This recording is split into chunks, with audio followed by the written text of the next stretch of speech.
நம்ம naturopathy ட்ரீட்மெண்ட்ல hydrotherapy treatment ஒன்று இருக்கு. ஹைட்ரோதெரபில வந்து நம்ம ஹிப் பாத் தான் மெயின் ஃபர்ஸ்ட் ட்ரீட்மெண்ட். நம்ம அந்த ஹிப் பாத் வந்து ப்ரொசீஜர் எப்படி செய்யறது, அதுக்கான பெனிஃபிட் என்னன்னு நம்ம பார்க்கலாம். ஹிப் பாத் ப்ரொசீஜர் வந்து ஹிப் பாத் டப்பு ஒன்று வாங்கிக்கணும் இந்த மாதிரி சைஸ்ல.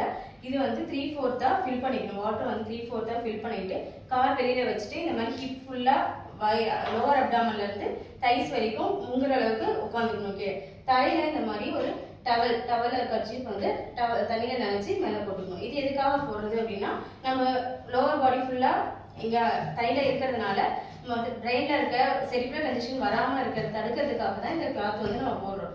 கால் வந்து கீழே வைக்காம ஒரு பிளாஸ்டிக்லயே உடன்லயே வச்சு கால் வைக்கணும். இது எதுக்காக பண்றோம் அப்படின்னா, கால் தரையில வைக்கும் போது கீழே இருக்க எலக்ட்ரான்ஸ் வந்து நம்ம பாடியோட டெம்பரேச்சர் சேஞ்ச் பண்ணும். அப்ப நம்ம எஃபெக்டும் மாறதுக்கு வாய்ப்பு அதிகம். ஸோ அதனால வந்து நம்ம உடன்லயோ பிளாஸ்டிக்லயோ நம்ம வந்து காலை கீழே வச்சுக்கிறோம். இதுதான் வந்து ப்ரொசீஜர். இது வந்து எவ்வளவு நேரம் பண்ணலாம்னு பாத்தீங்கன்னா 20 to 30 மினிட்ஸ் வரைக்கும் பண்ணலாம்.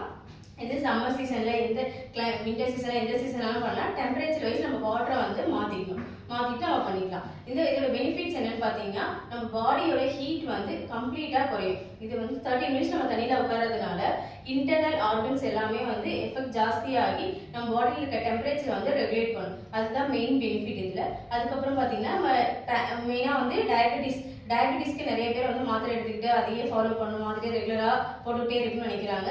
அதுல இருந்து நம்ம வெளியே வரணும்னா இது மெயின் ட்ரீட்மெண்ட்டா ஹெல்ப் பண்ணும். இது எப்படி ஹெல்ப் பண்ணுது அப்படின்னு பாத்தீங்கன்னா, நம்ம தண்ணியில போய் உட்காரதுனால நம்ம பேன்கிரியாஸோட ஆக்ஷனை வந்து ஸ்டிமுலேட் பண்ணிவிடும். நம்ம ஸ்டிமுலேட் பண்ணி நம்ம பாடியில உள்ள இம்யூன் பவரை வந்து இன்க்ரீஸ் பண்ணிட்டு நம்ம பாடியை தன்னைத்தானே வந்து கிரியேட் பண்ணிக்கிற ஆற்றலை வந்து மேம்படுத்துறதுனால நம்ம டயபெட்டிக் வந்து நம்ம கியூர் பண்ண முடியும். அது இல்லாம டயபெட்டிஸ் மட்டும் இல்லை, ஃபேட்டி லிவராக இருக்கட்டும், இது வந்து டைஜஷன் கம்ப்ளைண்ட்டாக இருக்கட்டும், எல்லா கம்ப்ளைண்ட்டுமே வந்து இது சரி தண்ணியில் உட்காரதுனால சரியாகும். டைஜஷன் நல்லா இம்ப்ரூவ்மெண்ட் ஆகும். அப்புறம் மெயினாக வந்து ஃபீமேலுக்கு பார்த்தீங்கன்னா இப்படி உட்காரும்போது நிறைய பேருக்கு வந்து இப்போ இருக்க கண்டிஷனில் இர்ரெகுலர் மென்சஸ் இருக்குது, பிசிஓடி இருக்குது, டிஸ்மோனரியா இருக்குது, நிறைய கம்ப்ளைண்ட் இன்ஃபெர்டிலிட்டி மெயினாக ரீசன் எல்லாமே இருக்குது. இதெல்லாம் வந்து எப்படி சரி பண்ணணும் அப்படின்னு பார்த்தீங்கன்னா, ஹிப் பாத் வந்து 1/2 hour இல்லை 30 to 45 மினிட்ஸ் வரைக்கும் எடுக்கலாம். இப்படி எடுக்கிறதுனால என்ன ஆகும்னா, பாடி டெம்பரேச்சர் குறைஞ்சி நம்ம யூட்ரஸ்க்கு வந்து பிளட் சர்க்குலேஷன் இம்ப்ரூவ் ஆகும். பிளட் சர்க்குலேஷன் இம்ப்ரூவ் ஆகி நம்மளுடைய நீர்க்கட்டிகள் கொஞ்சம் கொஞ்சமாக கரைய ஆரம்பிக்கும்.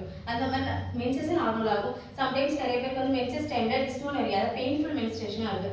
இது வந்து நம்ம ரெகுலரா எடுக்கிறது மூலமா நம்ம அந்த பெயின்ஃபுல் மென்ஸ்ட்ரேஷனை குறைக்கிறதுக்கு வாய்ப்பு இருக்கு. நிறைய பேர் அதுக்கு கிட்னி ஸ்டோன், கேஸ் ஸ்டோன், இந்த மாதிரி ஸ்டோன் பிரச்சனை இருக்கிறவங்க இதை எடுத்துக்கலாம்.